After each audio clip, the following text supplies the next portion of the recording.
Hi everyone, my name is Gergana Selsner, or Gigi as you all know me by. For this presentation, I chose to discuss Apostles of Culture by D. Garrison, the Public Librarian in American Society 1876 to 1920. The book is separated into 4 parts, and I've used the same format here in my slides and also in my paper. Part 1 is called the Missionary Phase, Part 2, Moral Passage, the Fiction Problem, Part 3, Melville Dewey, Mission and Mechanics, and Part 4, The Tender Technicians. D. Garrison herself was a feminist and historian, so she was considered as a bit of an outsider to the library world. She was a co-creator of the Women's Studies program at Rutgers and taught at the university for 33 years. When it came out, this book generated a lot of criticism by library researchers, especially towards the last section, and I'll discuss why when we get there. In Apostles of Culture, Garrison analyzes 36 major leaders in librarianship, of whom 8 were women. These librarians were part of the ALA and based in New England, so that certainly limited her research, and perhaps that's why some critics had harsh words. I'll try to keep it short here, as there is so much we can discuss, but I'll stick to the main point that I believe is a driving force for Garrison's research and how it relates to this class. So let's get started. The missionary phase.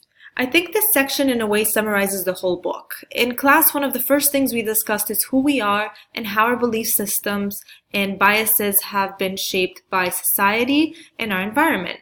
In the same way, Garrison introduces us to the gentry or genteel middle to upper class citizens who were heavily influenced by New England culture.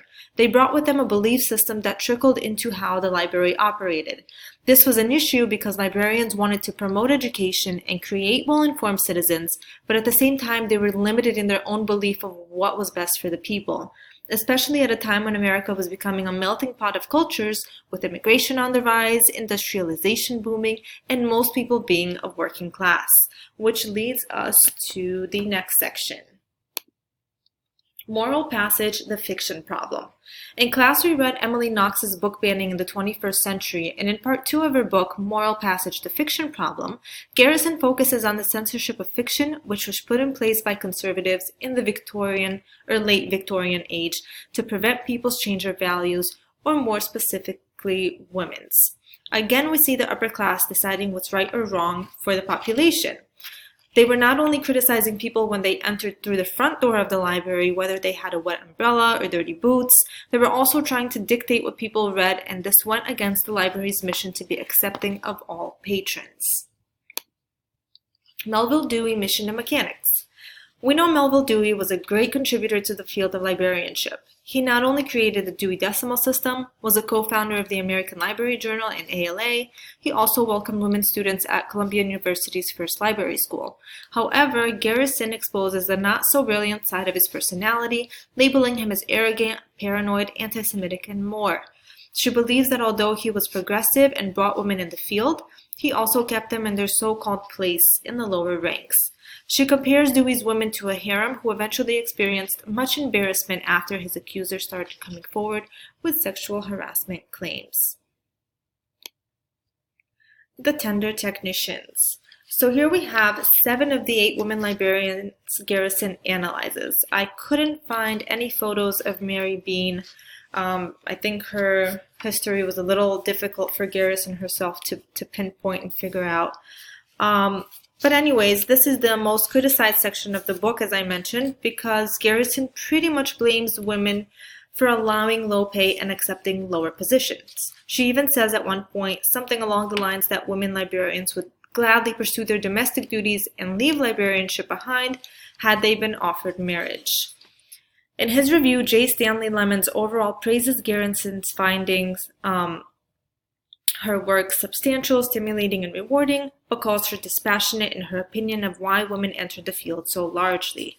Mary Niels Mack equally criticizes Garrison's premature generalizations based on librarians of the Northeast, which in her opinion avoids the contributions of other women throughout the United States who made significant strides in changes in the profession and women's movement. I really like the quote that I've shared here by sociologist Peter Rossi. Women depress the status of an occupation because theirs is a depressed status in society as a whole. This really does confirm my interpretation of Apostles of Culture and how women librarians in New England were a product of their time and environment. I would have to argue with critics like Mack because although you had some women who did go outside of the boundaries and really made great contributions, the majority of women remained where they were because that is the time that they lived in.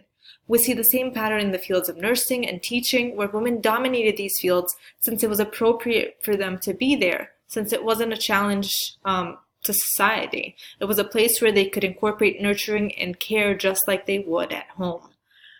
Garrison even mentions that many women agreed to the view, or with the view, that women should be at home and focused on domestic duties, but that there were also women who questioned their limited position in society. I think we can't forget that New England was home to many powerful men who were the initial creators, if you will, of librarianship, along the likes of Benjamin Franklin, who founded the Library Company in Philadelphia in 1731, Andrew Carnegie, founder of the Carnegie Libraries around 1903, and others who in turn, like it or not, had a part in shaping the field. I will end my presentation here, sharing that I think we need to take Garrison's work for what it is, a look into library history of the Northeast, which does not define librarianship in America as a whole. I think the major way this book relates to class is because it shows how society shaped and molded the profession of librarianship to what it is today. It gave an example of how the gentry had an influence on the environment of the library initially, and how that slowly has changed with more progressive leaders like Dewey and others. This includes the exception of fiction as reading material, the layout of libraries so patrons can utilize the material better, and work done with the school system to improve education. Thank you.